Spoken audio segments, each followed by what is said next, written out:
Hello, mech fans. This is Duncan Fisher. Hold on firmly to your mana potions, fireballs, and familiars, because you are tuning in to your regularly scheduled episode of the First Circuit Podcast.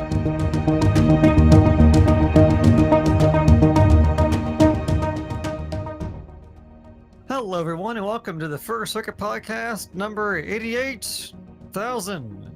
So, today we have Biter, Blarg, Oldbob 10025. I still gotta come up with the saying, man. I know. And myself, Lars, the casual Mechwarrior.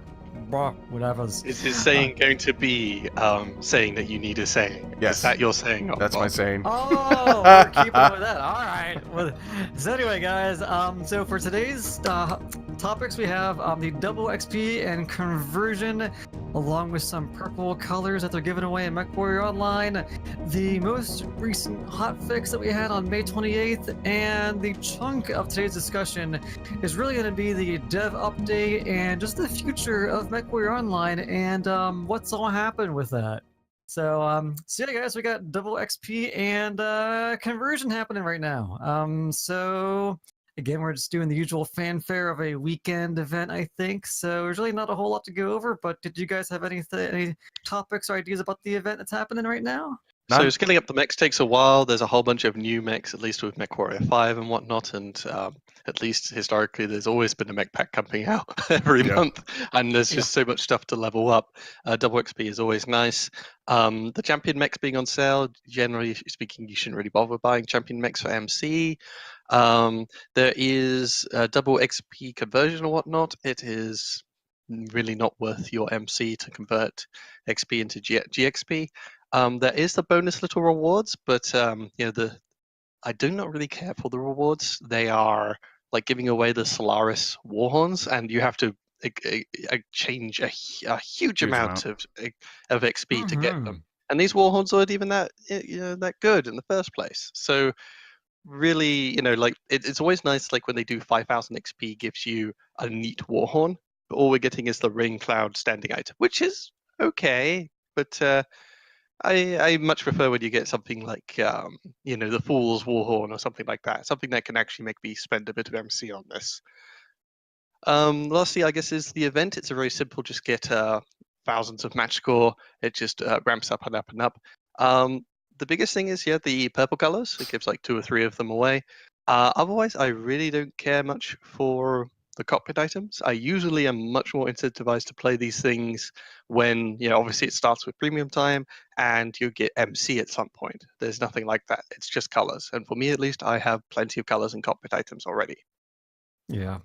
For me though, I didn't really actually realize that there was a freaking a match score thing.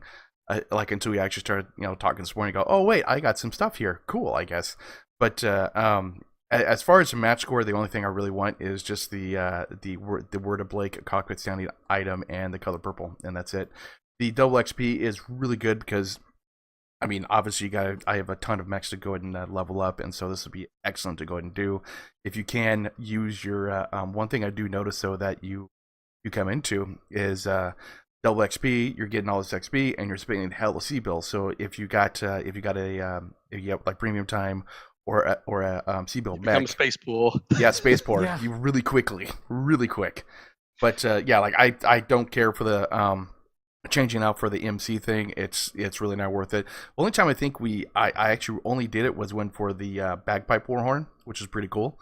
That one was good. Yeah. Yeah, but it's kind of ironic, we're saying double XP, you get space poor. This would be the time to offer a lot of C-bills to help you really grind your mechs. But this is the one time they've removed the C-bill rewards. Mm-hmm. Yeah, and you're only getting cockpit items. And and kind of like what Biter said earlier is that, I mean, I already got a ton of cockpit items. I mean, the only ones I don't have are maybe like the yard sale, and I do enjoy the beating heart. I like that one. Yeah. But beyond that, I mean, there's really not a whole lot this weekend. But I know this podcast, it comes out on Monday. So it currently says 2 days. So this is going to end sometime Tuesday afternoon, something like that for people out there. So if you want to go ahead and enjoy it, you'll have some time by the time this podcast comes out. But it's the usual fanfare. Yeah, Usual stuff. I standard just stuff. really wish they could C-bill so you're not making yourself broke by Yeah. doing this event if you're leveling up mechs. And also, if you're giving away a whole bunch of C-bills, that encourages players to do something like buy a new mech and start skilling it out. True. Yeah. True. I wonder if their marketing department actually listens to that. I don't know. That's just kind of weird. That makes perfect sense. You would think. I don't know. Yeah. Who knows really? But Well, that's something we're going one to talk other about. thing. Sorry, go One ahead. other thing, at least I remembered, we didn't mention last week at least, is the Rifleman 2C event is still going on, but there's no challenge for the Mechwarrior 5 mechs, which again is Yeah. a real disappointment because the Inner Sphere mechs, they're going to cost a whole bunch of C-bills to kit, and we really need just the little bit of C-bills to help that out is really nice. And again, we suddenly got double XP on top of that, so they really want you to be space poor, it seems. Oh, Give it to the Mechwarrior Fund. yeah, give us the funds. Exactly. So, yeah, Wow. so that's pretty much it. So you have some time to do that event, and again, yeah, and if you have the Rifleman 2C, you can get that done as well. If you have not gotten the rewards for that, that's still going on until about the end of the week here. So. Yeah, like I said, I was like, "Oh, cool, challenges." Okay, I'm done. Yeah. It's okay, whatever. Okay. Yeah, but again, no need to do them if you have other things to do. So I mean, it's pretty hot here in Pittsburgh, so I'm going outside to go do some yard work. Honestly, Yeah, I got a ton of other things to do myself. got things to do. Adulting sucks. Yeah. Oh, God, don't get me on being an adult. Being an adult sucks. Anyway, Okay. that could be a whole other rant for another day of Lars and Bob's rant about being an adult. How it's the worst Lush thing and old ever. Bob just complained about being old. Yes. Damn you, clouds. Yeah, thank you, Cloud. Granted, I'm only like early 30s, so I'm not that old, but you know.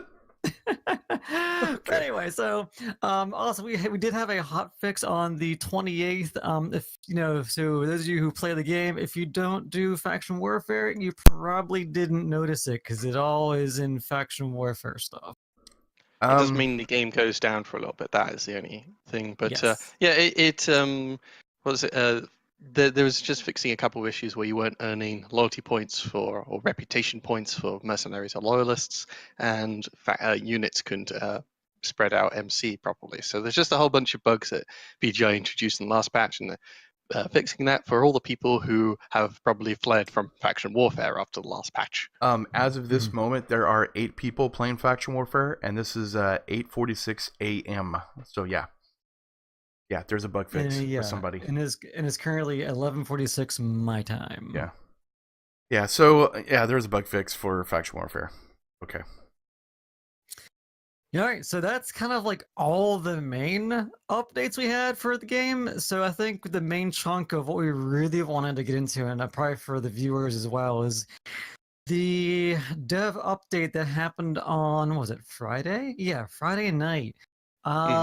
So where should we start on that one? Oh boy, this is All gonna be a right, show. so thankfully, Bombadil was around, so we could. Yeah, I know. Oh, thank God. So the podcast could continue on with Bombadil on board to do the No Guts No Galaxy podcast. So Yeah, and as we've been talking about before, at least there's been some muttering about Mechwarrior Online. At least since we should have had about 2 more mech packs announced by this point. People were wondering, are PGI planning to support the game? What is their plans going forward? What's the future content updates? We don't really have much of a roadmap beyond some vague promises about faction warfare. And I kind of wish that those promises don't come true. Still, yeah, there's a lot of mutterings, and it's like, oh, right, we got a developer update, and they make a big deal of it on the front page of the Mechwarrior Online website, and then they delay for a week, which just added even more anticipation. And in the end, Russ turns up and gives us a nothing burger. Big nothing burger. Yeah. It kind of, I mean, it is kind of like the phrase "nothing burger" that you hear on the news now. So yeah, so like I kind of like saw it through the idea of they postponed it for a week, so everyone's really getting their hopes up. So like imagine like we're just like bunch of animals out in the prairie, and we all are going to this water hole to go get a drink, and then we come to the water hole, and then there's no water at the hole. We're like, huh? Why did we come see the podcast or this update? But yeah, so they had a few things out there. So I guess one of the first things that was discussed was mech packs. What are happening with mech packs? Well, there are no future plans for mech packs because I think one of the reasons they actually discussed it is that there was like 1,000 mechs, hundreds of mechs in the game. I forget the actual number they gave, but it's they roughly mentioned- 100 different, unique different chassis, Yeah. and then if you look at the variants, each of course has 5 or 6 or so. So let's just say 1,000 or so different mechs in the game. to choose from. So at this point, I think they're saying, hey, they got all these mechs to use. You can go ahead and actually use them because I was like, so for me, the podcast or the update, where it was going to a decent start for me at least because I was like, yeah, I don't mind them not having a mech pack every month because that's always been one of my major points every month is that I never have time to play these things where it comes out. I scramble for about a week and then I gotta go back to real life or go back to work and then then a whole month goes by and then a new mech and then my mechs that I have from last month, they're not really skilled and I never use them. So I'm like, hey, this gives me time to use them now a little bit. So yeah, the worrying thing, at least about, or at least the big thing to talk about with mech packs is obviously it's one of PGI's main, or at least it is one of their revenue streams for the game. Correct. Yes. Yeah. Yeah. But Russ says at least that it took them 9 months, 12 months or so. It's taking longer and longer for them to get a return on investment for mech packs, which means, which actually it doesn't sound very good because obviously that's a big revenue stream and a way to always be adding more content to the game, have people coming back, and it's just not working out. It's not becoming sustainable. Which the thing is, is that we always say that the mech packs were the main source of their income, but if he is saying that the return on investment is no longer there, it really makes you wonder how many people are actually buying mech packs now. Yeah, actually, right. Yeah. Like one of the things that for $20, the deal is good, basically as far as, the premium time, the mechs themselves, 3 mechs, and then, everything else that comes with it when you pre-order these things. Then use a pre-order to actually start building the mechs to go and start, kind of like, okay, guys, make the animation for this. Let's get this going. But obviously they're not making money off of these. And not enough people are actually like committed to buying these like per month and getting the colors. One of the reasons at least I personally think, is they give away MC C-bills, colors, and decals and everything else like they're candy. And so if they cut back on this, you could actually see more of a return on the mech packs themselves. That's just a slight return, not much, but obviously they're not making money and they're banking a lot of stuff on Mechwarrior 5. And that's putting all your eggs in one basket. And I don't think that's a good idea as far as that. But as far as mech packs, so I feel your pain, Lars, because like every month we get mech packs, and I play a couple of them, and then they just get in the wayside. Like a prime example is Incubus. Played it, and it's like that's on the wayside. I haven't touched those things, basically for a long time. Not a good mech either. Well, yeah, no. But you're right though. It's just yeah. It turns out to like I have no more time, and I get so frustrated trying to do these things and put out content and everything else, and I can't. Yeah. Well, the big thing I would say, at least, as we were saying, there's hundreds of mechs, thousands of variants, whatnot in the game. As you keep bringing out mech packs, the design space gets smaller and smaller. And the thing is, not everyone plays all the lights, all the mediums, all the heavies, all the assaults, and they might prefer certain weapon systems. So a lot of mech packs aren't actually really adding much to the game. There's if you already have your favorite mech, why are you interested in the next pack? Like, just look at the last 3 mech packs that they've announced. The Dervish is a 55 Innosphere mech with missile hardpoints. Well, that's just like a Griffin. If you want to play like that, you've already got the Griffin. You already have the Bushwhacker. There's plenty of options. Kentaro, etc., etc. There's a lot of options. So what does the Dervish add? not much really. I mean, it's That's worth yeah. experimenting, but why bother? Rifleman 2C, it's a 65-ton clan mech. Well, there's already Ebon Jaguar and Hellbringer who can do really good ballistic and energy boats, which is mostly what the Rifleman 2C is offering. Well, they probably went into like more of a power creep. You know, either there's something better or that trumps everything else. And so basically, like when you start building things, like same thing with Rifts. When when the new Rifts book comes out, it just kills everything else that's right before it, because they want people to go, oh yeah, I want to play the new coalition guy, or like the new new mage guy that can fire fireballs out of his ass or something like that. And so like when they actually start building these things, they got to make it better, or they kind of say, oh, I hope no one actually notices that the Rifleman 2C is a lot worse than the Hellbringer or the Emma Jaguar. Yeah, but and like I think that actually is a good point, because I was actually going to bring it up earlier, kind of what Biter said, is that whenever you get these new mech packs and they come out, you always tend to have one or two other mechs that can do the same thing with, be it in terms of how many hard points. The hard point locations is always a big thing to factor in terms of convergence and everything. But probably the major difference is that we find out when they're different when they release the quirks for these things. Be it a certain group's weapons, cooldowns, armor, structure. But even then, it's one of those things where I feel like I mean, especially the Marauder 2, I felt like there were just other assaults that could do the same thing, but slightly better. The only thing that one had for me was the one that had 9 missile hardpoints. But I feel like I can do things better on a Fafnir than I could do on a Marauder 2. Oh yeah, definitely. There's just by the way, Yeah. Faction Warfare is 4 people for Davion and 19 for Karita at this time. So boy. just let you guys know. So no one's getting oh wait, 5 for 5 for Davion, 20 for Karita. So no one's getting games. And they can't switch sides. And they can't switch sides. Yeah. Sorry. Oh boy. But yeah, as the design space gets filled more and more up, there's obviously going to be optimum points coming up in the meta, and it's really hard to make all of the mechs viable. Yeah. And particularly with how PGI has been doing mech balancing, particularly for new mechs, they've always been very conservative. They're toning back quirks, they're making mechs less unique and interesting, which makes them all into a more amorphous blob. So if you have an amorphous blob with the same hard points as another blob, but it has higher mounts, you take the one with higher mounts, because that 5% missile velocity, or whatever the frick that other blob with lower mounts has, that 5% missile velocity is not worth it, PGI. And that's the same issue with the Rifleman 2C has terrible hitboxes. It did not get survival for its CT or arms, that took all the fire.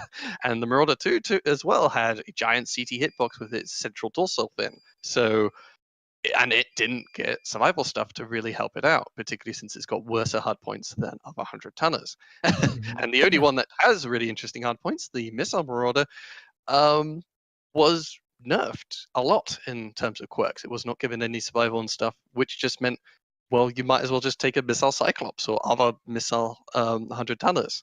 Like, on launch, they're making their mechs obsolete. They aren't giving them unique or interesting quirks. It's like, in my mind, sometimes when I'm looking over mechs, I'm just like, oh, poor Firestarter. I wish you were relevant. Like, if I was in the game, I would just give you like a minus 50% heat gen for flamers. Something big. Yeah, like something fun. Firestarter. Yeah, something fun. Instead, what's it got? Like 10% extra flamer range? It's like, yeah, that does fit the name, but yeah, what's the point?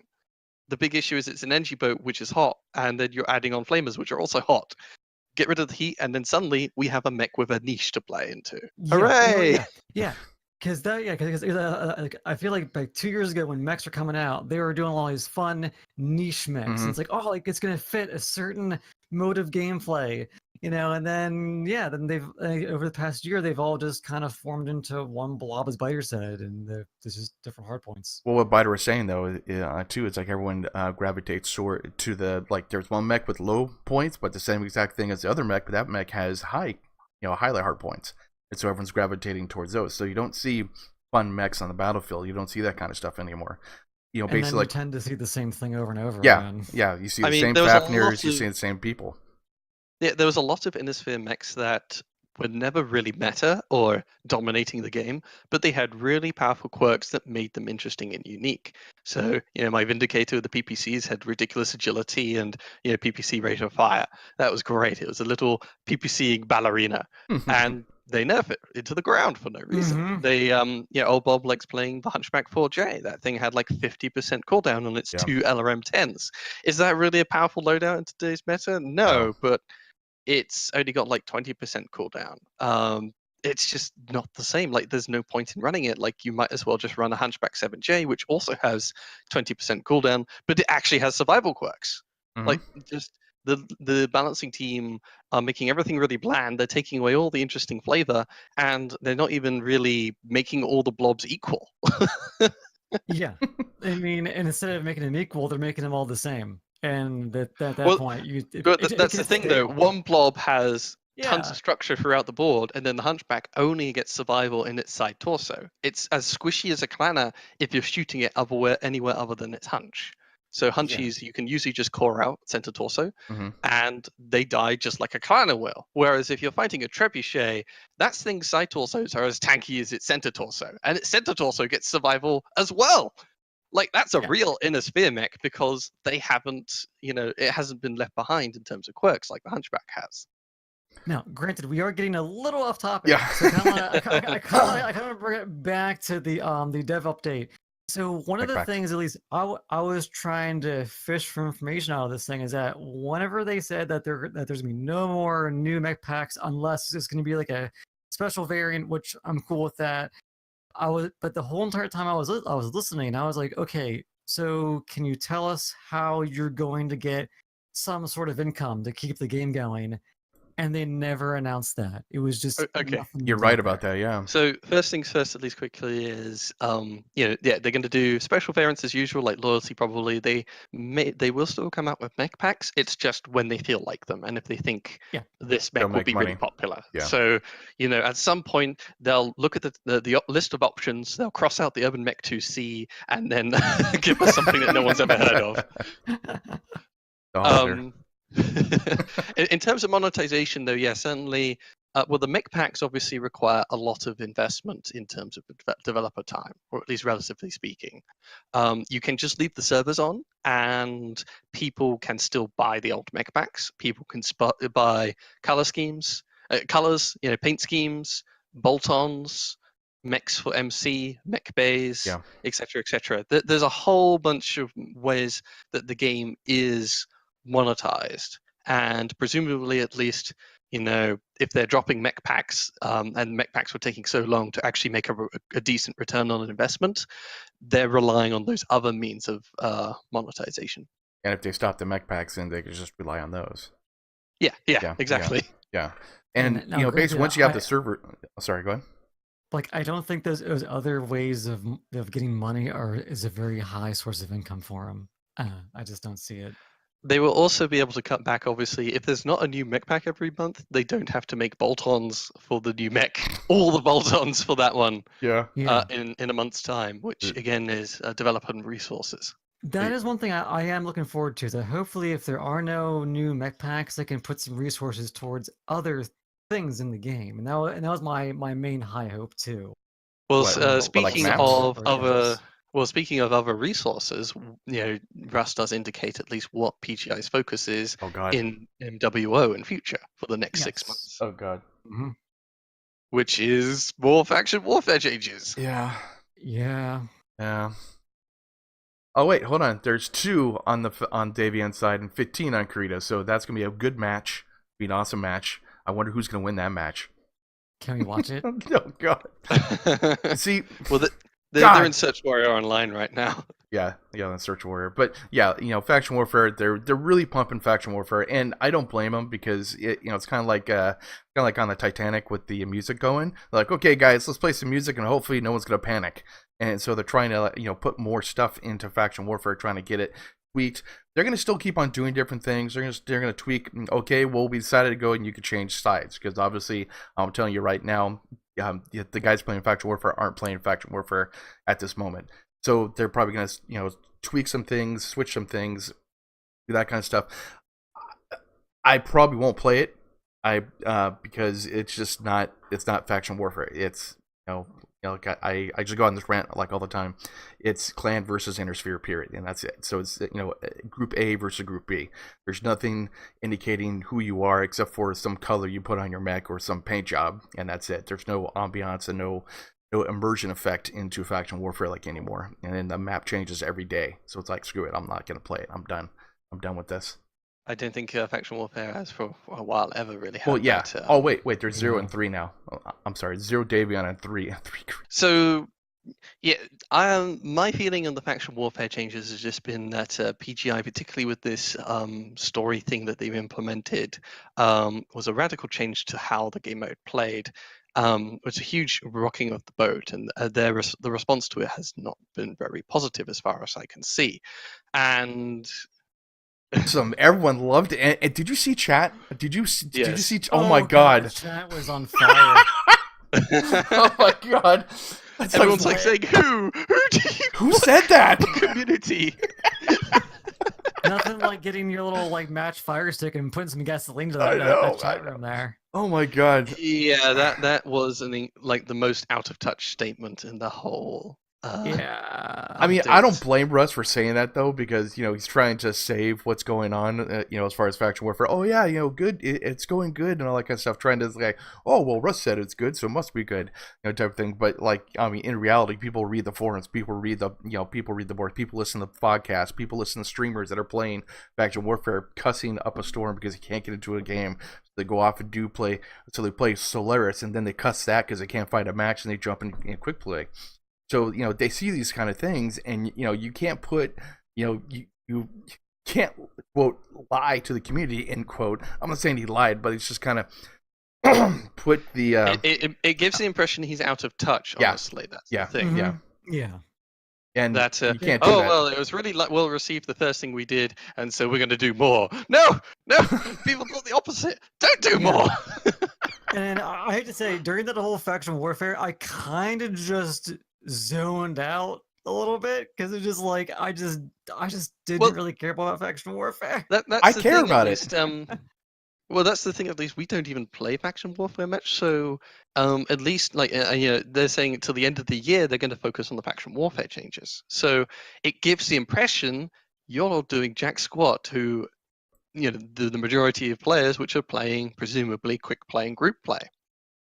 And I would love for them to just work on Solaris because I genuinely enjoy Solaris. I'm one of the few people who when there is a match, I love that 1v1 2v2 playstyle. I really like it.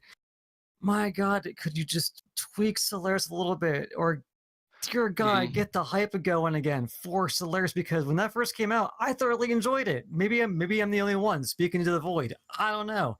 But like, I feel like that was a really fun game mode, and they've just abandoned the hell out of it. I like the idea, I like the concept. It's cool. I mean, don't get me wrong. I love the idea and concept. I just a lot of other people didn't, and and myself, I'm more of a team player. So faction warfare appeals to me a lot more. Plus, also, quote faction warfare, Davion versus Karita type thing. I love that concept. I love the lore and everything else. So I gravitate more towards that. But like we've been talking, it's faction warfare. It's dead to me. You're dead, gone. Adios, muchachos. Okay. Sorry. Hey, Bob. I'm just so pissed, man. God, it just irks the crap out of me. You're passionate. I'm passionate. So, we'll get into this later, but at least sorry. obviously PGI's focus is moving very strongly onto Mechwarrior 5. MWO, the player base is slowly dropping, so obviously they can't put so many resources into the game because they're not going to get the same kind of returns on investment. For me, if you have a game that's slowly dwindling away and you have limited resource to allocate, you don't want to put that too much into the modes that aren't being played as much. So faction warfare and doubly so for Solaris or scouting. Things like that. Like I like scouting. I kind of liked Solaris when it was up, when it launched and such. But I just don't play them on a regular basis. On a regular basis, I do quick play, and I think at least Russ said, it used to be that the majority did faction play, but obviously I don't think that's what currently is the case. Currently, most people are probably doing quick play and group play. Mm-hmm. So if you have limited resources, I would say you don't want to do big sweeping changes to your game modes. You don't want to rock the boat because you don't have the people to bail the water when you screw things up, as you usually do, BGI. And that was the big issue with faction warfare, is that they're trying to revamp a game mode that a minority of the players are into, and they're changing it so radically, which could just, as we sort of seen, have a huge backlash. Which I don't understand that. Like, just simple changes to encourage people to stay in the game make a lot more sense on an economical standpoint than these wide sweeping attempts to revolutionize the game so late into its development.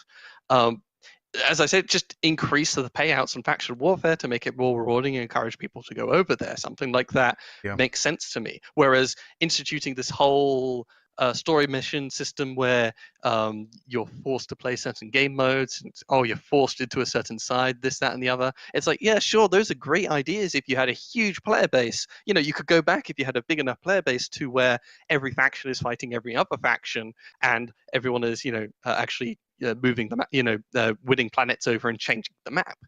The honest truth, though, is, of course, there isn't enough players to do that anymore. You have to cram everyone into the Inner Sphere side or the clan side, and have a single queue for faction warfare because the player base just isn't big enough. So, yeah, sure, people like Bob and whatnot have always said, I want faction warfare to be real faction warfare. It's just, that's not going to happen as the game dwindles. Going towards that is the opposite. It is counterproductive.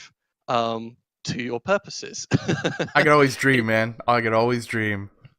Yeah, but for me at least, obviously, the most efficient thing to do with your resources would be to make promises and commitments towards, balancing the game, making mechs more fun, changing map spawns, adding more maps, things that require a lot less resources, that don't radically change the game, but always keep people coming back. Because you haven't got your mech packs anymore, and particularly at least here on the first circuit, we won't have our mech packs to talk about. We won't have all the changes are just going to be faction warfare, or at least that's their focus.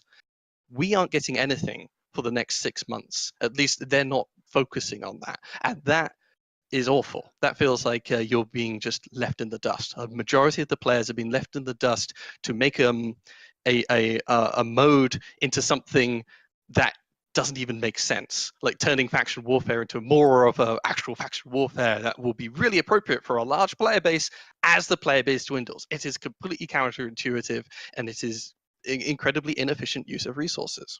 Now, I'm going to be kind of positive and kind of give a positive outlook, or kind of thing like, hey, you could probably try this. And like I was thinking about this, is force everyone to do faction warfare, but hold on, but don't change. Obviously go back to the old system, but force everyone to do faction warfare. So if a planet gets taken, or every quick play game is actual part of faction warfare on some planet, or something like that. So there's a bunch of different planets going on. So it's being recorded from quick play into faction warfare. I don't know. It's an idea. It's an idea to kind of like say, hey, look, with like 4 drop decks, and basically just do that, or like we said, or like we suggested, just kill the map. Don't worry about the map, because no one really pays attention to map anymore. And just do 4 drop decks, and that's it. In the end of the day, I would say that Mechwarrior Online, it's 7 years in, and what have people really, what's kept them around for so long? Has it been all the lore in the game? No. Hell, I had to actually, right, because I have to make up lore. I literally have to make up lore during my streams, during my podcasts, and during the well, not the podcast, but the for Twitch, for Twitch and YouTube, I have to make up lore. I have to make up stuff for lore, and that's hard. That's really hard to do. And yeah, Mechwarrior Online does not have any lore. BattleTech has lore. Yeah, well, but BattleTech has lore, but Mechwarrior Online has never really been about the lore. Mechwarrior Online has usually been about the mechs and being able to customize them, take out a build, and for me at least, it was always the ability to experiment and see what works and what doesn't work. I mean, I hate to admit it, Biter, and I hate I do agree with you like on that. MechWarrior Line is actually not about the lore. It's actually just what you keep on talking about. It's about the gameplay Big stumpy itself. robots Yeah, and customizability, and I hate to that admit it. Damn is. it. But And yeah, well, as always, the simplest change, if you really want to appease the lore people or whatnot, is put a link in the game to Sana, and there you go. You can read up all the stuff Mhm. there yourself. exactly.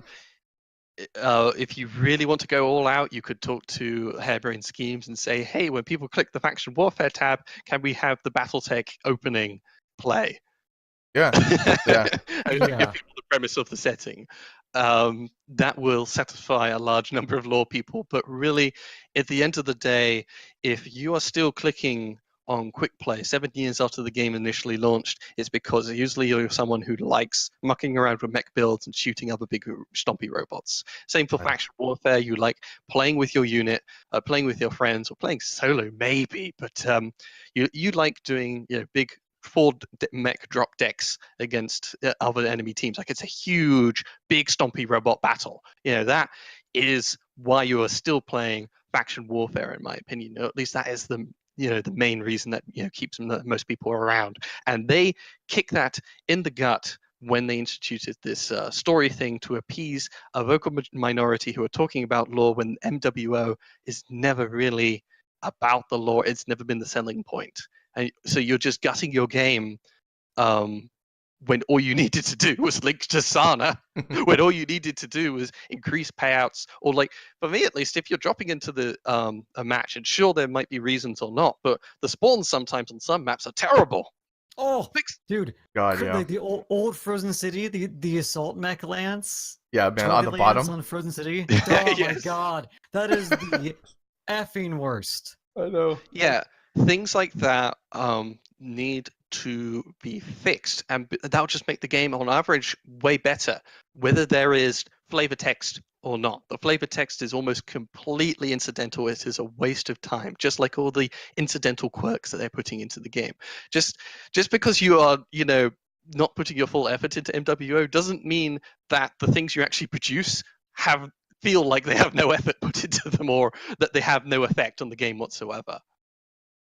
Yeah, I mean, honestly, for me, I wouldn't focus nearly as much on faction warfare. Focus more on quick play, and Yep. like I said, and to a point, maybe Solaris, because Solaris is about the going in to shoot other giant stomping robots. Well, you know? actually, to coincide with our next topic here, Yeah. Russ wanted Mechwarrior Line to be a esport, right? Okay, so he's like, yeah, Mhm. 1 versus 1, Competitive, 12 versus 12 type thing, right? And to be like an esport. That's why he promoted it so much on MechCon, have him fly him out there and everything else. So that's why Solaris came about.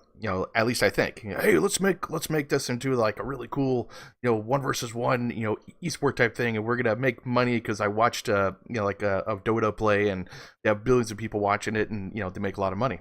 And I think that failed. And that's where Solaris came into effect. Is they spent all the resources on developing Solaris.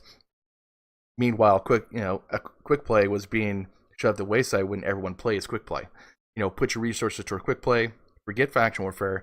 Forget Solaris. Unfortunately, I keep it there, but just do minor updates like what Biter was talking about. Minor updates here and there, tweaking this, doing this type thing.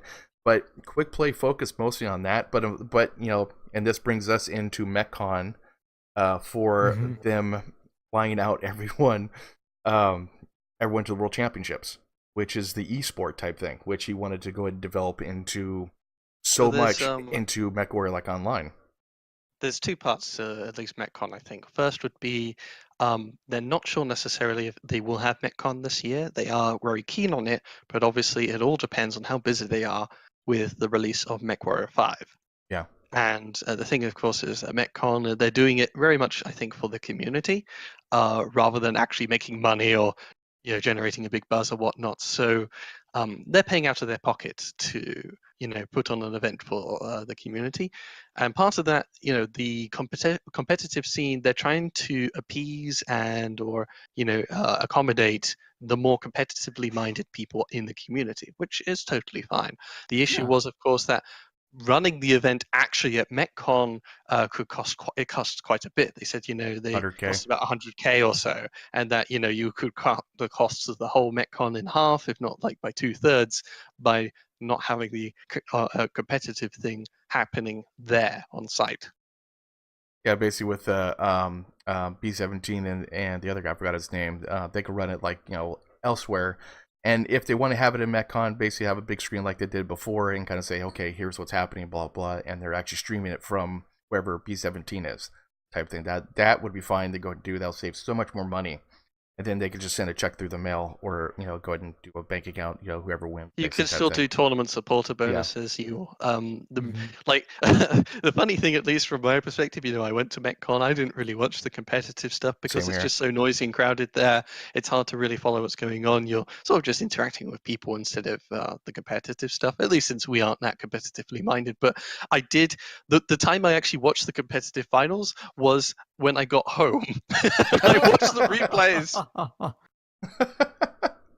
I guess for me, my only concern is that if they're gonna do these competitive matches remotely, typically it's better to do these esports, at the actual event, because you're not really having to deal with the network connectivities and those issues from a remote site. So that would be one of my main concerns if they do go about doing that. Yeah. Plus, also you got people from all around the world. So, like, someone, one team's playing at 3 a.m. in the morning, the other team's playing at 2 p.m. in the afternoon. So it'd be a little bit different. It's still quite an effort to have everyone flown over to Vancouver. Oh, absolutely. Oh god, yeah. Climatized to there and hotel rooms and everything else. It's just that I think that both sides have their difficulties. Where the one is the cost side, the other side is kind of like is at different time zones and everything else.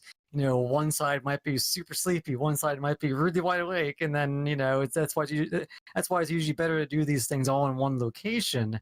But I do see the cost issue as a whole other thing too. So I'm not denouncing that whole item, but I could see that if they do it remotely, it's going to have its own issues that the more competitive player teams might have an issue with. I think ultimately I don't mind. I don't think in the end most people are just playing Mechwarrior Online as a game, as a thing, and the Mechcon and competitive is a very niche thing for those who actually have the money and time to invest into going all the way to Vancouver or playing competitive for so long. From PGI's perspective, obviously, as the game is on a slow downward spiral, putting these things on and fussing up the cast for it is money out of their pocket just to, for the love of the game, for the love of the community. And I really like that they do that. But I can totally accept as the game slowly gets smaller and smaller and smaller, it makes less and less sense to actually run these events. And particularly like for competitive, it's such a huge cost and expense. It's like, sure, LAN is really handy, but PGI pressing up all the costs, all that is quite an ask, or at least so to me at least it seems fine if they don't put MechCon on, if they don't have competitive on. Obviously I'm not part of I'm not a big con goer. I'm not a big competitive person.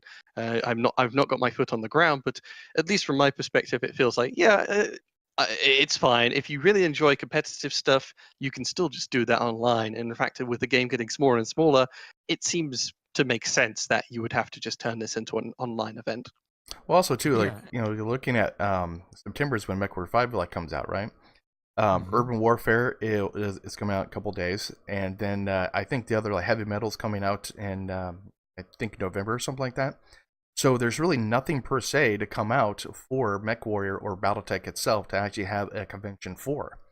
Like before, they were going to say, oh yeah, hey, Mechwarrior 5 was going to come out during December, but it didn't come out. They went away to another another 10 more months or so for it to come out, which is fine. I want them to go spend time on their game. And so there's nothing coming out. It's just a bunch of people running over there, eating at Steamworks. Basically going there and having drinks and all that kind of stuff, and that's all it is. For MechCon, a lot of cool people. Don't get me wrong, but it's like flying out there to go and do that kind of thing. It's really a big expense for PGI to kind of say, okay, yeah, we're gonna have pods, we're gonna have this, but Airbnb schemes won't be here. Catalyst Game Labs has really nothing coming out. And so, yeah, we're going to be in a bar, and it's going to be 20 of us, and that's about it. Type thing. He said that if they do an Apple one, it could very well be Harebrained Schemes and Catalyst Labs turn up again because they always get a chance to show off their games and whatnot. But those other companies, they just turn up and open a booth. Yeah. They don't actually pay for the cost. This is all on PGI's back. They're the ones who are opening up the wallet to spend all this put all this stuff on, and it's all just. It seems from my impression is that it's not actually going to really suddenly change the game's fortunes. It's not suddenly going to become an esport. It is all just for the love of Mechwarrior Online, for BattleTech and big stompy robots in general. Yeah. I think one other thing to just consider as well is that just planning for a convention itself, be it small or large. I mean, we're already into June, so at this point they would I don't really know all the back end and all the planning that they've done already, but you typically need to get that space reserved and really get some announcements going if you're really going to go ahead and go through with this, because people might be planning ahead already for other, conventions or planning for other trips. If you wait this long to delay and then announce it, by next month, you might not even get the people who wanted to go because they've moved on to other planned items at that point. Yeah. Well, the funny thing with the last MechCon, if you recall at least, was particularly they're doing things like announcing the MechWarrior 5 pre-order, and the video of Russ, he's just got these huge bags under his eyes because he and Paul and other people with PGI, they've been running around working MechWarrior Online, working on MechWarrior 5, working on the con, they're just working endlessly on all the bits and pieces, and they're really pushing themselves to put the con on, or at least they did last time. And yeah, that's a huge commitment. It's just also in your personal health and whatnot to run the con. And MechWarrior 5 will be out, and Russell will have to have made a decision on the future of PGI. Has MechWarrior 5 made enough money? What are they going to do next? MechWarrior Online is slowly dwindling away. You put all your time and resources into making a boxed product. You've released the boxed product.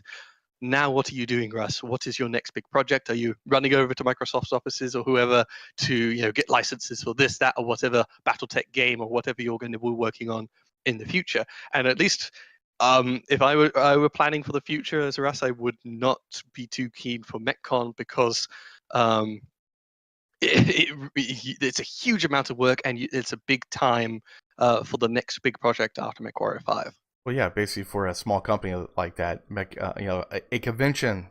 I worked a lot of conventions, and let me tell you, it's a massive, massive deal to go deal with everything you got to deal with, man. And then also, like what Lars was talking about, is getting ready for a con. Like normally, I used to go to DungeonCon, right? Every year I went to DungeonCon, and literally I would actually book my hotel room in about a year in advance, book my car about 8 months in advance, and start saving for the whole year. Save $100 a month. That way I'll have fun at the con. And so we're looking at 5 months, 5 or 6 months coming in, and there's we don't know what's going to happen. We don't know if we're going to have a convention, what's going on, and so people are going to go off and do other things, man. You have people flying in from Germany. Like I met Wes Santini from I think Austria, dude. Austria, damn. Yeah, basically that's a commitment. Yeah, that's a big commitment, man, to go fly all the way over here just to go to convention for 2 days. And you got to get the stuff going. And BrioS talked about, yeah, man, there's a whole bunch of different things going on in the background that we didn't even know about. That's why they have bags underneath their eyes. But yeah, it's just when they wheeled Paul out to answer questions, he was a poor zombie, the guy. Exactly. He was, what he's involved in balance or whatnot, but they got him to make the pods and everything. Yeah, I know. So is he gonna be like Captain Pike from Star Trek? You're just gonna wheel him out in a little chair. He's just like half. Oh god. Just 1 beep for yes, 2 beeps for no. Ross, go ahead and speak to the audience. But it's hard, it's hard for a small company to go and do all that kind of stuff with the less personnel and everything else. And now basically they're trying to save money for MechWarrior 5 and banking on that, and hopefully they'll make some money on DLCs. this is the War of 3039. This is the, and now we're coming to clans for Mechwarrior 5. But hopefully to make some money like during that time. But who knows? It's all up in the air right now. That's what's really kind of pissing a lot of people off. Mm-hmm. Yeah, so perhaps you should move on to the overall picture here. So, Yeah. Mechwarrior, for the size of the team they have at Piranha Games, Mechwarrior Online is no longer sustainable. So that is why at least Russ and the team are primarily focusing on Mechwarrior 5, and that's why Mechwarrior Online has sort of been left on the slow burn, shall we speak. Yeah. And that was sort of the feeling, I think, from the stream is like people are hoping that we're going to hear a whole bunch about what kind of content, what kind of bits and pieces they're going to give to Mechwarrior Online to keep the online game churning along, to keep us coming back, to keep us interested, to keep things new and interesting. And all Russ had to say was obviously there's no more new mechs every month, which, at least from a new things perspective, is pretty bad. It shows the game isn't doing too well.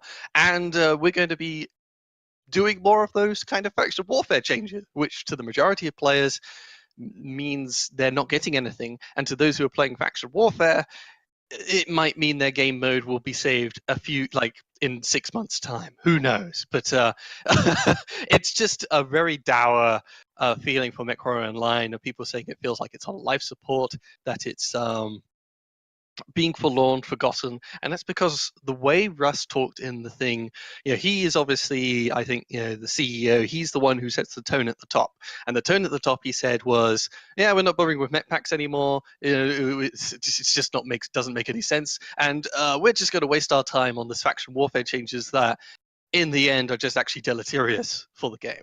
You forgot something too, that he was thinking of actually doing subscriptions for Mechwarrior Online. Oh, that was people just have, mentioned on an off chance, yeah. Yeah. Yeah, because people are wondering, at least, if you're not doing the mech packs, are you going to move over to a subscription model? And Russ said, yeah, we might look into it, but at least the way he was talking, it's not like they've looked really into it, and I'm not sure how that would really be implemented. A lot of the people in the chat at the time were saying we're really not interested in a subscription model, and in some ways as well, I will really wonder what you can offer people in a subscription model. Well, the problem is though that most games when they do come out, they have a subscription like automatically, $15 a month or something. So like like Star Wars, right? Yeah. $15 a month, you play, blah blah. In about a year time, everyone starts falling off and doing other games, and then they drop it into free to play with a cash shop basically. Right now, there is a lot of competition for free to play games. Oh yeah. So it's really hard to keep yourself in the market to keep people's attention, because you could just go off and play a whole bunch of other things for free. But with Mechwarrior Online, if they go to subscription model, subscription is an even more dedicated community. I just do not see it really happening right now. Currently everyone's doing free to play type models because that is, it's a very competitive market. Well, also too is like I never saw a game that actually was free to play then go to subscription. I never saw a game do that and actually succeed. Like yes, yeah, I never seen that happen before. Yeah, but people are still curious because how is Mechwarrior Online going to keep itself funded, to keep itself self-sustainable? Yeah. As it is, I really don't know. We don't know the figures behind the scenes, what their cash inflow is, and how many people, therefore, Russ can keep on staff for Mechwarrior Online. A lot of people are buying bolt-ons, I can sort of see. So, and those are a lot of MC. Obviously, you can get a lot from the Mechwarrior 5 pre-order and from events, this, that, and the other. But I think a fair amount of that is also just bought for real money. So, just like I do think they have a steady-ish cash flow, but obviously they don't have the cash flow to do what they used to do, which was always making new mechs and this, that, and the other. So yeah, the feeling, at least from the dev stream, was, of course, Russ just had bad news after bad news. He did not put a very good positive spin on it. It's just like, yeah, we're not really producing any more new content in the form of mech packs, and we're going to be wasting our time on a mode that is the minority of players are working on, and thus far, at least, those changes haven't been very good. So it just leaves a terrible taste in people's mouths, and it's like, okay, so for the next 6 months, a half a year, Mechwarrior Online is not going anywhere, and that can be poison or death to your free-to-play game. Like people often said, at least Mechwarrior Online is dying, it's dead, or whatever. But the thing was, PGI was always producing new content. They were always changing things up, and at least the tone set by this developer update felt very dour. It just felt like they aren't borrowing with Mechwarrior Online. They aren't giving the community anything for them to be interested in. As I said, if their focus was just on, we're going to improve quality of life, we're going to look at spawn points, we're going to look at old mechs, we're going to focus on game balance, that is a lot more hopeful than the vague sort of hand gestures they've been giving for all this time about faction warfare that the majority of players aren't even playing. Yeah, right now it's 6 versus 31, so I'm sure there's gonna be games soon. Oh So- man. But yeah, actually, you're right. Basically, I wouldn't mind if it actually kind of spun it, saying, yeah, basically we're working on this and doing just little things would actually make it so much better. That podcast, like I was streaming like at the time, and I'm listening to this going, and then it ended. I'm like, what? That's it? That's all it is? I was so disconcerted. I'm like, no. Yeah, it ended very abruptly, and I think 3/4 of the way through the podcast, even like Russ and Bombadil began to realize themselves that everything they were saying really wasn't positive, and then and near the end, they were just rambling and gushing about how much they love the game, and it's like, well, it really went downhill when Russ tried to say, "Oh, the feedback of faction warfare has been positive." That was when it really began to go to a downward spiral. But it seems like they began to realize that their update was going in a wrong direction, and then they began to ramble with no actual real details Kind of like or what we content. do. Yeah. Kind of like how we do, but yes. So we're about 3/4 later through the podcast, and we're just gonna begin to bullshit about mainly how much we love the game, and that's what they began to do. And then they're like, "Yep, we love the game. It's the best thing ever. Bye. See you later." Yeah, and it was like, what? Yeah, one thing I'd say in Russ's defense and the others' defense, so to speak, would be the actual work on the ground is obviously done not by Russ. He's the CEO. He's the one who sets the tone at the top. He's the guy who has some money, basically. So all Russ knows, or all Russ can talk about, is we are going to work on the faction warfare changes for the rest of the year. He doesn't want to give the details on what exactly is coming out and when, because that is much more Paul or Chris's, area of expertise. They're the ones in charge, and they're the ones who are actually implementing all of that stuff. Actually, probably what they should do is have No Guts on Galaxy do a couple podcasts and have Paul, Chris, and Newman, jump on and say, okay, here's what we're doing, here's this and this and that. That we actually put some confidence into the Mechwarrior community. Like instead, we just get this podcast. We're like, okay, what's happening, type thing. But they should do a couple podcasts, like maybe 6. Podcast. That's actually not a bad idea. I mean, honestly, if they did like a monthly update podcast from the people who were actively working on the game itself, like on the back end, that would at least give us some reinforced and some more like hopeful lookout to say, okay, this game isn't completely gone. Yeah, exactly. Because Lars, you were talking about this, about what's going to happen with streamers, what's going to happen with the podcasts, like us, the First Circle podcast. Well, let me just speak quickly on that. Them doing the stream things. I think they're already committed quite a bit of time, of course, to the Mechwarrior 5 Q&As, which is obviously where PGI is actually staking its future, which, at least from their perspective, I can see makes a lot more sense.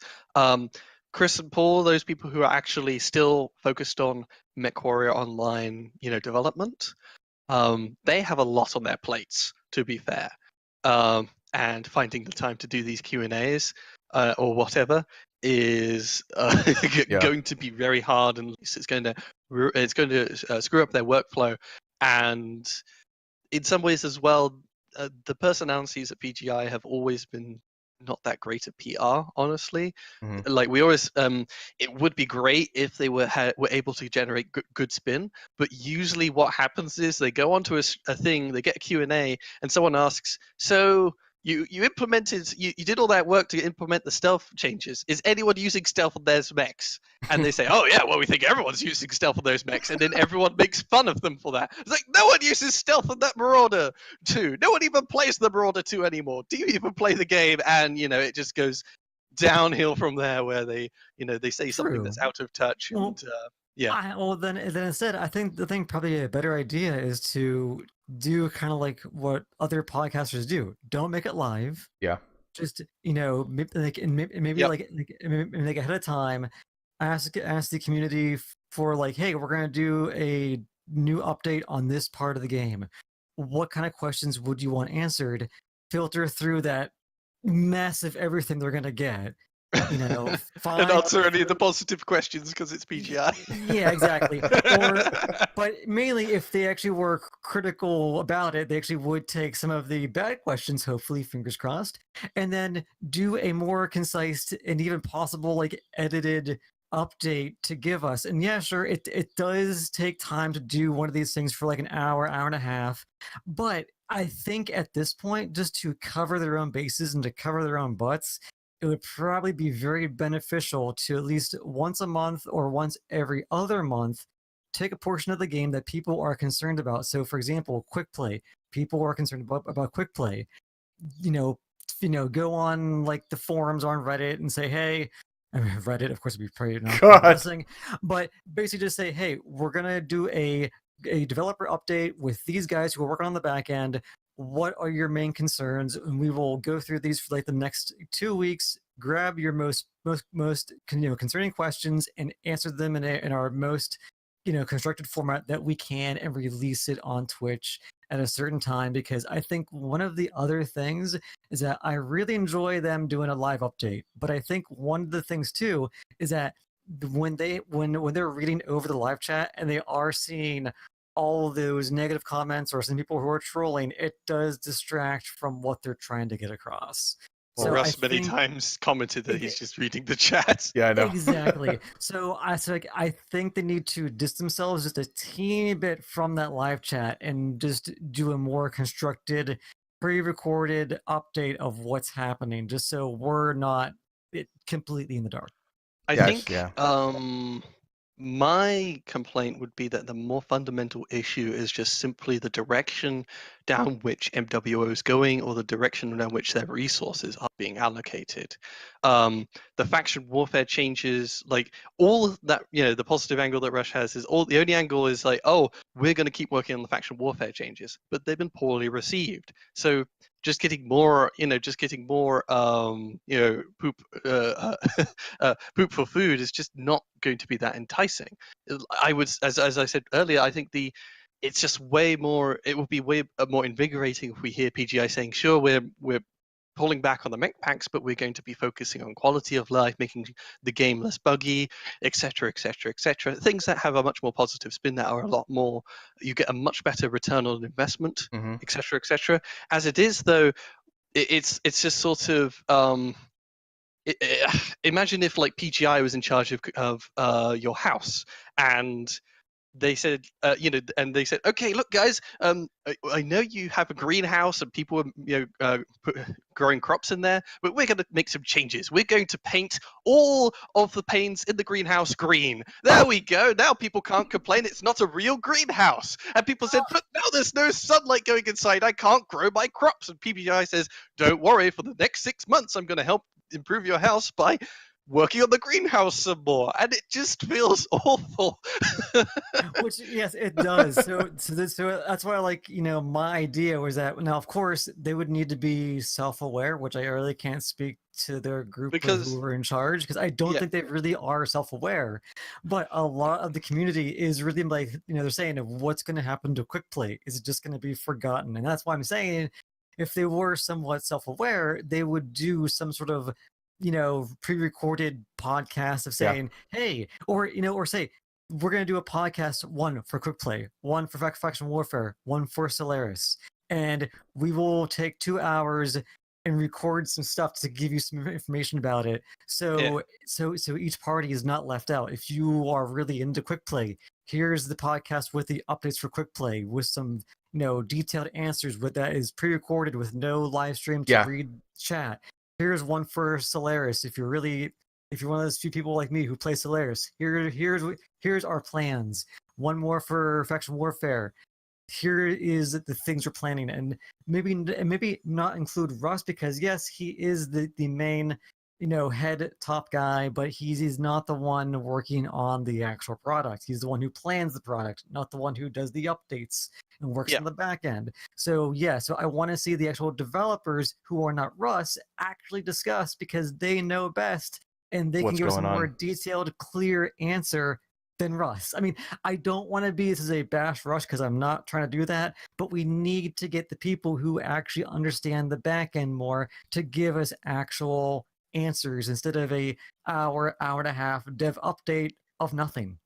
Well, I Yeah. think, yeah, I think, so, yeah, going with my analogy of the person looking after your house, so to speak, Yeah.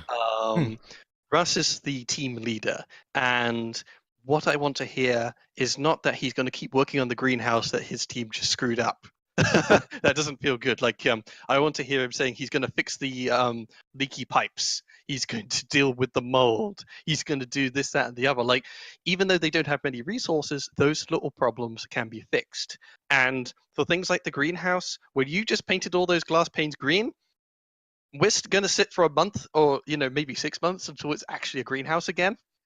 I just want them to, they can, because it's game development, you can click your fingers and undo the whole greenhouse problem. Well, the problem But is, they're not doing like with the greenhouse, people go, well, fine, you screw up the greenhouse. I'm gonna go get another company to go build the greenhouse, and so they're gonna go off to go play Fortnite, go off to go play, Hawkins coming back, go out to go play Big Stomp Robots on some other different type of platform. And so they can go different other places. And so, Yeah. like when Rush screwed up this greenhouse, they go, fine, I'm going to go do something else now because you screwed this up. Now, we're Well, not... The Sorry, thing with this update as well, though, is like, Russ turns up and he says, don't worry, we're going to keep working on the greenhouse. We're going to make it all nice and good. And people said, but you painted the window panes green. And he's like, well, I've only heard positive feedback about the greenhouse. What's the problem? And everyone's typing in chat, no one likes the new greenhouse. It's terrible. Please. You're dying. Dear God, my cabbages! But yes, we basically just had the landlord stop in, and we did not get to hear from the plumber or the main person who's building the construction. We don't need the landlord. We need the actual people who are doing the work. I can't believe we just I can't believe we just did an analogy of Mechwarrior line to really landlord. surprised? Yeah, I mean, that's just crazy. But the thing is, obviously, with this managing company, the tone at the top is very important, and the tone was terrible. Yeah. And you can get the plumber's lush, but the thing is, they're going to say, we're going to keep working on the greenhouse. Rush says everything must be painted green. And it's we're going to paint the plants. Yes, the plants. The metal work. Yes. So, Biter, granted, I work in IT, but I work at a college campus that is a farm. Talk to any of the people who work or build the greenhouse. They're not going to say that about their bosses. They're going to come back and say, my boss don't know shit. I'm doing it my way, so it fucking works. That's how it goes, at least at my campus. I think that goes everywhere, man. Yeah. Okay. The funny thing is, this the PGI has often had issues with focus and management is the thing, though. And if people have been sticking around in this house for so long, regardless of what PGI has been doing, that's kind of why we also have the issues with the people on the ground. But now at PGI, we do care. There's a ton of things that PGI can do. Yeah. From the if you are the kind, if you're Russ, you're setting the tone on the top.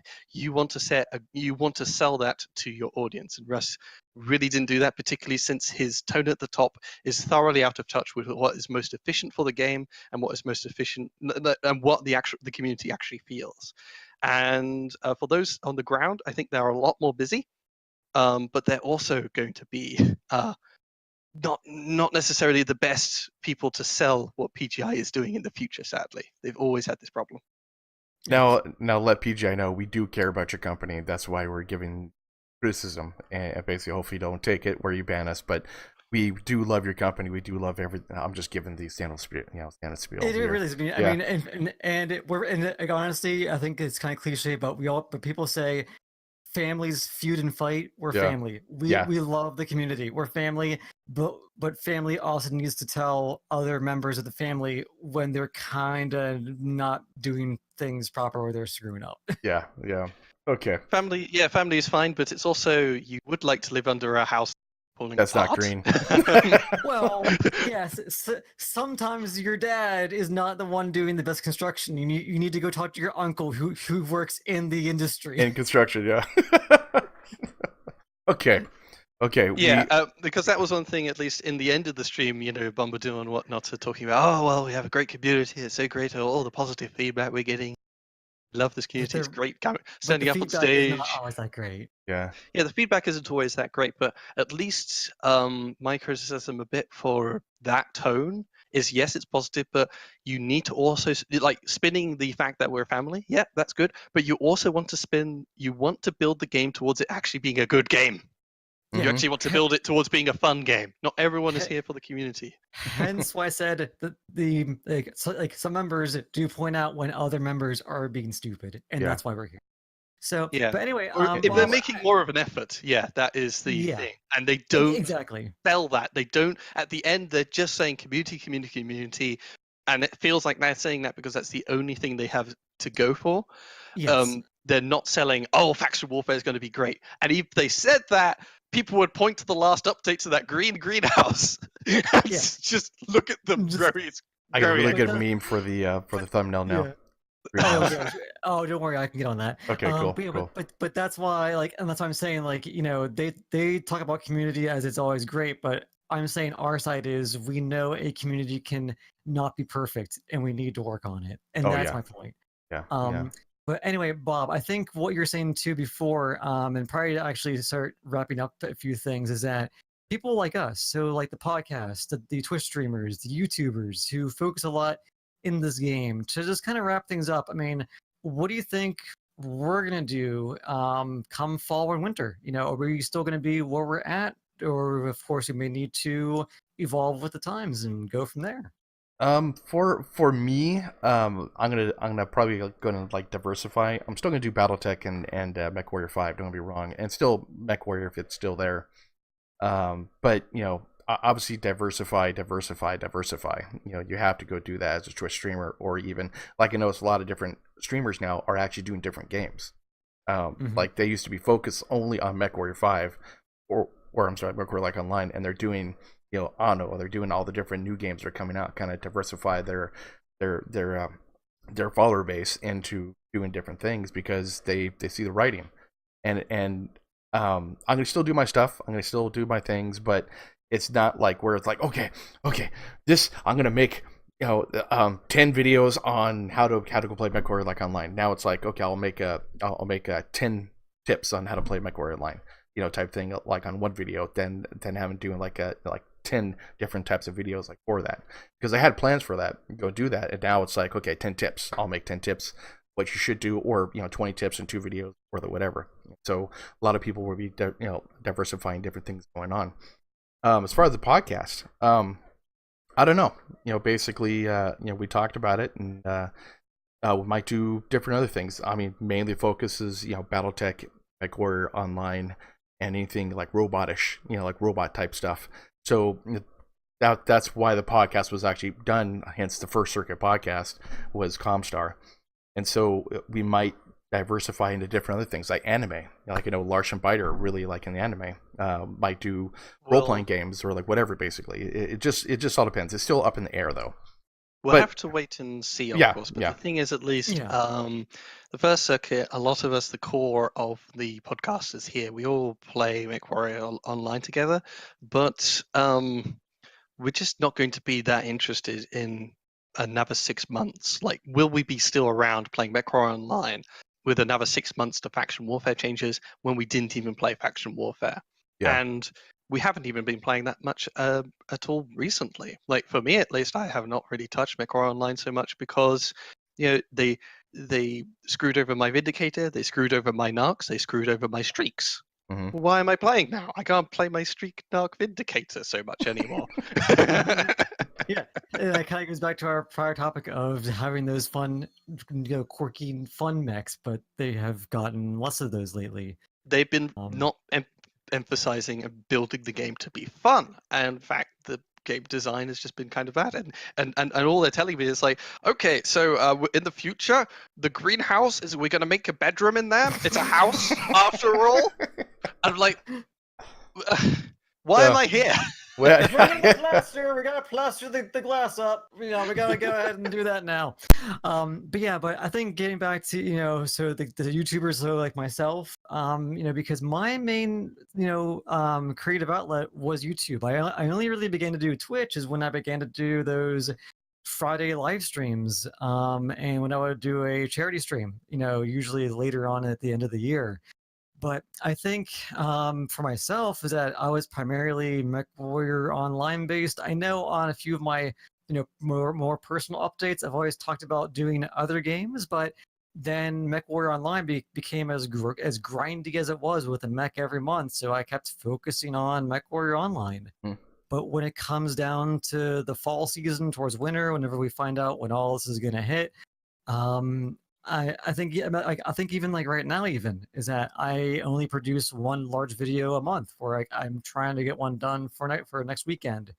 But before I would post a lot of things like every single week, or I would do a highlight of all the live streams. But lately it's like I don't want to say like even after this last developer update, my enthusiasm to make a video has not really been that high. So yeah, instead, it doesn't feel like they're going anywhere. And yeah, in the end, though, to be fair, it's the same fun game as always. They aren't actually fundamentally changing things. It's just there isn't going to be that new stuff to keep pulling you back, just to make it feel like you're growing. I mean, that's the same problem people have with the current economy. It just isn't growing. Oh man, we are topical for 2019. We'll certainly be able to cover BattleTech and, of course, MechWarrior 5 when it comes out. Oh yeah, definitely. When those updates and whatnot come out, and it'll be very interesting. Russ is often very quiet about what they'll do post MechWarrior 5, where he will put the team. Because of course it all depends on how well MechWarrior 5 is, and are they going to produce DLC? Are they going to move on to something else? Are they going to make a BattleTech mobile game? Mods. Oh my god! If modding they, community. what? Oh wow! Could you imagine them doing monetization through a mobile game? Oh god. I mean, other companies do it, but I think on my own end, for doing personalized content, is that one of the main reasons why I even built my channel was to find those weird quirky mechs, and that was back when I had time between mech packs. So I'm hoping without a mech pack every month, I can now dig back into my personal research, find the weird shit, and showcase it, because that was my main goal, was to showcase the weird stuff of this game and the fun stuff of this game. Yeah. And with a mech every month, I felt very, very, very compelled to be in that weird competitive of I gotta find the newest thing, and then I lost my own main gusto, which was find the weird stuff. I stopped doing that. So I know I'm gonna go ahead and continue it. I did not pre-order MechWarrior 5 just because of money factors. I will probably get it at some point, so I might begin doing streams of that. And one of the other things that I really enjoyed was that I did try to build a community on my Discord, and that's the one thing I don't want to stop doing, is doing those Friday streams, because I actually, granted, I know I have not been around for them that often, but I really love going in every Friday night and getting the gang together and just having fun for like 2 or 3 hours. So I still want to do that. If I'm not making as many videos, I'm still going to try to keep the Fridays going. Yeah, actually, with me, it's like I'll still make the content. Don't get me wrong, but it's not going to be as much as it was before. But of course, it could change if they say that they're going to completely change to what Old Bob wants for faction warfare and do everything he wants. Then I'll jump on faction warfare like videos and everything. But it could change within 6 months. But as it stands right now, it's disconcerting as a person, as a content creator, to do stuff when you look at the far picture and going, man, if I make that, it's really not going to do anything, really. But I like making it, but it's not going to do anything, type thing. Know what I mean? it's just it's not gonna have the impact that you want to have as a content creator, and then going in and adjusting. I don't know. I'm just concerned about everything about the whole concept of what the podcast was of that. Now, as far as like I talked about with the First Circle podcast, we'll branch off and do different things because we have a good group of core people, Biter, Larsh, Ian, and everyone else that are really, really good to go ahead and give content for anime, role-playing games, board games, whatever. Basically, we can branch off and do different things. But of course, it's up in the air, so it's not really gonna be like, yes, anime tomorrow. It's not gonna be like that. Speaking of dying games that we could hop onto that we did before in the past, was like Heroes of the Storm. Yeah, that was painful. That was painful. Yeah, that was something. It's all a wait and see, really, Yeah. and I think the message was already kind of on the wall as it was, and BrioS just sort of confirmed it in maybe the worst way possible. He stuck a knife in the paper, basically, like on the wall. So yeah. Yeah, well, we'll have to wait and see. Certainly, the First Circuit podcast are going to stick around. There'll be still there's usually almost always stuff to report on Mechwarrior Online, even as the game is ratcheting down its amount of content. And who knows? We'll see how things develop in the future.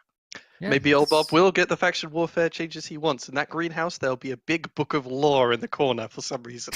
Ooh, it'd be a half library, half greenhouse. Oh god, that'd be so nice. More books That'd be in awesome. faction warfare. That'd be amazing. In the greenhouse. In some ways, though, if it might change, it's just like it's a little ebook, which if you open it, it goes straight to Sana. Okay. Oh man. Anyway, guys, I think we've gone on quite along, and I know we've wrapped around things and revolved around things and everything else. So I think we've talked about a whole lot. So anyway, guys, this has been the First Circuit podcast number 88 with Biter, Lark. myself, Larsh, and Old Bob 10025. I need to think of something to say. No problem, guys. We'll see you next week. See you later.